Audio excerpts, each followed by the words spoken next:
McKinley and Vice Mayor Robert Weinroth were all in favor of a reopening in the phase 1 capacity that allows those restaurants and retail stores to open at 25% capacity. Now, Mayor David Kerner at the beginning was not sure on whether or not the language was correct because he did not want to go against the governor's executive order, but now they have all worked it out to be able to send that letter to the governor and as a recommendation asking the governor to allow them to join in. Commissioner VALECHE said the county should join phase 1 reopening immediately.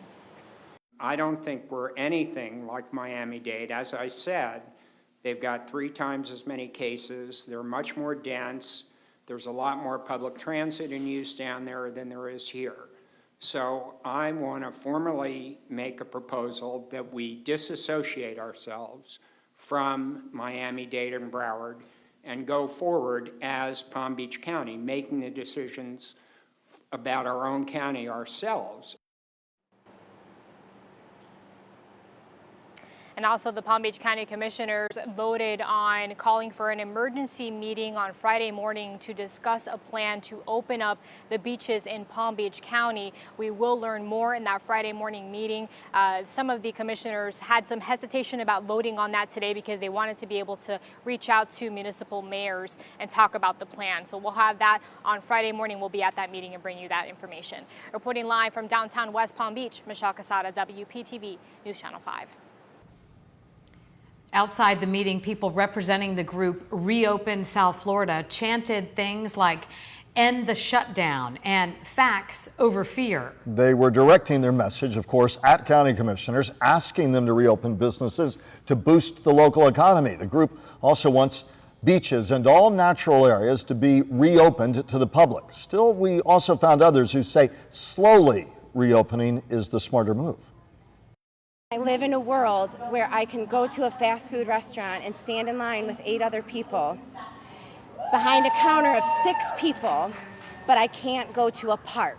How does that make you feel? It makes me very frustrated and it makes me angry. And people run around worried about a beach, talking about vitamin D. You better listen to the scientists. What the scientists are saying, open up slowly. All sides to the conversation that we will continue to follow. We'll stay on top of these developments and let you know as soon as the governor responds to Palm Beach County's request to reopen under phase 1 of his statewide plan.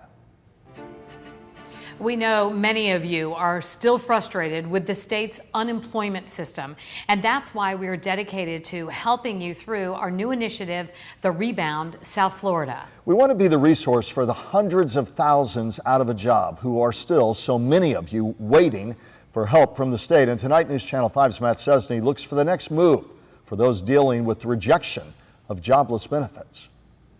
At this point, I really doubt I'll see any money. I have no confidence in them whatsoever. Robert Ferrari is probably like a lot of people trying to get unemployment benefits. Rejected last week as ineligible, he's filed an appeal. If you don't file the appeal, you're not going to be able to get your benefits. West Palm Beach labor attorney Arthur Schofield says appeals are the way to go, but they are mounting in a flood of rejections. In a good day, when an appeal was filed, we would get a date for an appeal, a telephone hearing, within 2, maybe 3 months. With all of the appeals that are coming in now and the shortage of staff, I anticipate that could be anywhere from 4, 5, 6 months. Schofield says rejected gig and self-employed workers should reapply since new rules are now in their favor. As more businesses look to reopen, the unemployed, he says, face some strict rules. That's another issue that's creating some problems, because if the employer invites the employee back and the employee turns down the income through the paycheck, they've turned down viable employment, and unemployment doesn't allow for that. That doesn't appear to be a decision for Robert in Boca Raton, whose job may be left behind in the reopening. I'm in a business where we take care of hundreds of people for large functions and conventions, and I don't see that happening anytime in the near future. Robert Ferrari is still waiting on his appeal for unemployment benefits, which, if he wins, could pay him retroactively back to when he was first laid off in March. In West Palm Beach, Matt Sesney, WPTV News Channel 5. So to recap, here are your options if you filed for unemployment and were denied. Try to appeal to see if you can get approved. Also, rejected gig and self-employed workers should reapply since new rules are now in their favor, we're told. And don't turn down an offer from your employer if they're opening back up. And remember, we're all in this together, working to get your questions answered. If you are unemployed or a small business owner and you need help navigating the system, send an email to rebound@wptv.com. We will work to get you answers and resources to get you through this pandemic. There are ongoing questions in Florida and beyond about whether there's near enough testing going on. Nonetheless, Governor Ron DeSantis says Florida has seen some of its lowest positive coronavirus test results percentage-wise since the pandemic began. The governor says the state received its highest number of coronavirus test results on Monday. Of those nearly 24,000 test results, 589 patients tested positive for coronavirus. That's less than 3%. Governor DeSantis says state numbers have not been in the 6% range for about 2 weeks. And today the governor also discussed plans for antibody testing. He says the state has received 200,000 antibody tests. We've done a survey of all the hospitals that may need some, so we're going to send them to any hospital that wants it. Clearly, it's important for the doctors and the nurses, so we're going to do that. And then we're going to have lanes dedicated to antibody testing at our drive-through sites. The governor says the state will also be rolling out a mobile testing lab that will provide 45-minute rapid test results for the virus. Despite a call to help restaurants and merchants reopening at the tail end of their busy season, Stuart city manager says he will not be closing off any downtown streets to cars, at least at this point. However, WPTV News Channel 5's John Shainman learned there may be a compromise. Stuart City Manager David DYESS is out Tuesday getting the pulse of the business community. We're trying to provide a comfort level for citizens to come down and patronize the possibility of closing Osceola. He stops in at Spritz City Bistro, where General Manager Michael Feidelson says nearly the entire staff is back on the job. We brought back just about all of them. We were lucky enough to get the PPP loan approved. In this Phase 1 reopening, restaurants are only allowed to serve at 25% capacity. There's been a recent push to close off Osceola Street to pedestrian traffic only on a 2-week trial basis. Spritz has an outdoor seating area, but Feidelson says other restaurants could benefit. I'm all for it. Anything to bring people downtown, it helps all the businesses down here. But not all businesses downtown think this is the best idea. Rob Hart of Earth Tone says his store is a destination, and the issue for him isn't about losing parking. I'm more proud of the people that park real far away to come here. It's about trying to return to some semblance of normal, and closing the street down isn't. How many people have you talked to that said, boy, I can't wait till it gets back to normal? So does that mean you should make it not normal when they come back? After hitting all the stores, DYESS decides the street will stay open for cars for now, but there is a way to craft a compromise.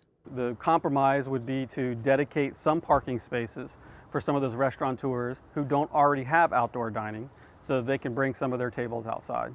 Giving more people the chance to eat out. In Stuart, John Shainman, WPTV News Channel 5. We turn now to the weather for you. The Treasure Coast and the Palm Beaches feeling the heat today. We go to First Alert Chief Meteorologist Steve WEAGLE to find out if those temperatures are sticking around. Steve. Yeah, they are for at least another day, Michael, before it starts to cool down again. Beautiful evening out here, though, in my backyard, and we're looking at another nice evening and overnight cooling off into the 60s and low 70s. We are still in the mid and high 80s, though, after many spots got up into the low 90s this afternoon. And the radar all quiet, nothing showing up, not really any clouds in the sky, so no rain. And there's a look at our current temperatures. You can see a range of about 5 degrees, mid and high 80s. There's the trend. So we do cool off into the mid 70s by midnight, and we are looking at a pleasant night for all. Sunshine returns tomorrow, but so does the heat. We'll have your forecast into Mother's Day, which includes some heavy rain coming up. Thanks. Answering the call of a community, that's the goal of one state lawmaker on an urgent mission to bring increased testing. Plus, a look at one local organization providing nourishment and hope for families separated by this global pandemic. New at 6, children hospitalized and battling cancer cannot have visitors due to COVID-19 protocols. WPTV's Tanya Rogers shows you how an organization that helps families cope with battling cancer is also helping them cope with the pandemic with good food. Food delivery at Palm Beach Children's Hospital for children battling cancer. Matt Wilson with East Point Country Club made the food delivery a reality. His son battled cancer a few years ago. The organization, Pediatric Oncology Support Team known as POST, helped his family cope. Now he's helping POST. Donating a few meals is the least we could do, and food has a way to bring people together and is one of those small resources that we kind of take for granted. And with our great team and our great club and their ability to help, we wanted to make sure we did that. POST provides financial, emotional, and physical support for kids battling cancer. But since they can't visit the kids and give them hugs and play with them, they turn to food. When COVID came along, we had to pivot, and we created a rapid response. And part of our rapid response is hot meals for young cancer patients. And once the kids and the hospital were on lockdown, then the parent can't come and go. Kids can't get those special meals that perk up their day. Signs in the hospital window show how much the kids look forward to the meals, some able to enjoy eating with their parents. Is that yummy? Dr. Abenathy says that she tries to have food delivered every day for the kids for lunch and during breakfast when possible. Food is connection. So we reached out to local restaurants, and the response has been overwhelming. Thank you for all you guys do. Tanya Rogers, WPTV News Channel 5.